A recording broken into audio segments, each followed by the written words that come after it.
Mga kabisbam, nagkita-kita na naman tayo ulit. Umorder ako nito. Yan. Thank you kay seller kasi mabili siya. Di ko akalain mura lang siya. Pero sa iba kasi ang mahal nito.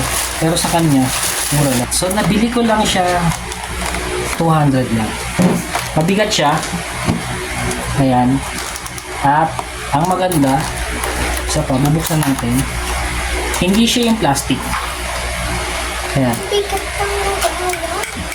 Metal siya. Sa halagang 200 pesos. Ayan. So, may gantakal na ako. Halagang 200 pesos. Ayun lang. Paano gamitin to? So, ayan. Ayan, ito yung... Ang tigas ng baan. Matigas talaga to. So, ito yung mga ano niya. Hindi ko alam kung ano tawag dito. Mga bala. Ayan. Ilang piraso yan? 20 pieces na Ayan. pang ganyan. 20 pieces na ganito. Okay, So, meron tayong parang, parang H. H ba yan? Pag na ganyan. Ayan. Tapos, U siya. Ayan na, naka-U. Nakikita nyo. U. Yung isa, H.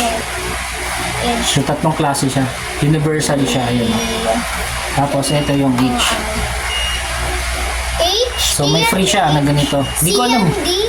C ba? O, C. Parehas yung C eh. Ayan. So, ito. Meron na tayo.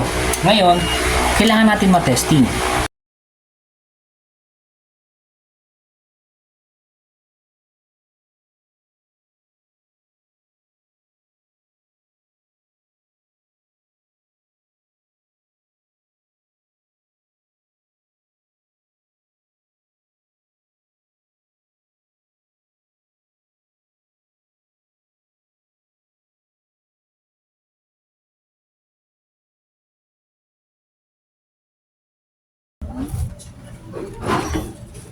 So, ang gagawin natin kasi, iso-support natin yung mga mahihinang parts.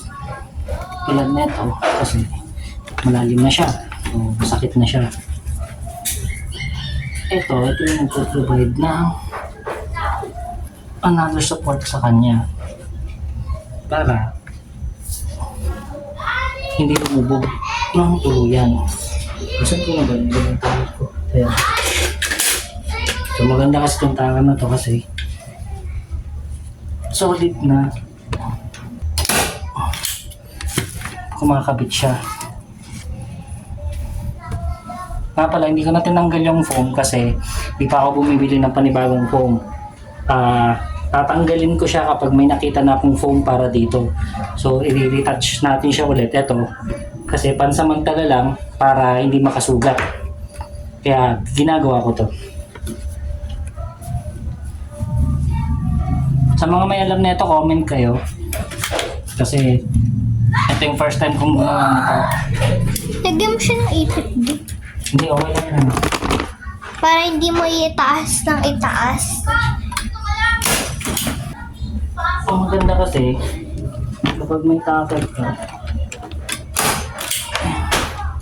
huwag na to. Pero kasi, ayan sige. Ang mahalaga lang, yung masupport siya.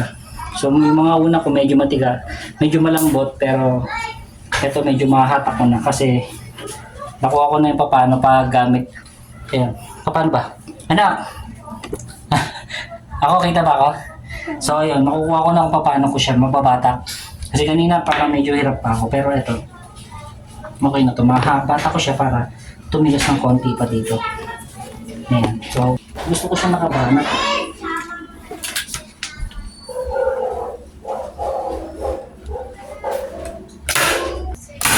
Ayan, so ganyan ginagawa natin. So, matibay na siya. Kung ito man, bumigay ito, part na to. Ayan. Ayan. Meron pa naman siyang bakal. Yan. May bakal pa. Di pa siya sira.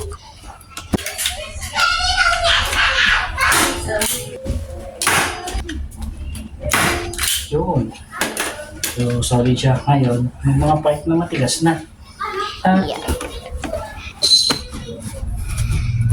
Ito, matigas na siya. Yan, uy. So, ito siya. Pantay na. Ayan. At matigas na siya. Malambot. Ayan. Ibig sabihin, malambot. Tigas na kasi hindi na siya yut-yut. So, ayun na yun. So, pag napalitan ng foam, babaklasin ulit yan papalitan ng foam para umumbok siya ulit. So, mas masarap na ito higaan na tupuan.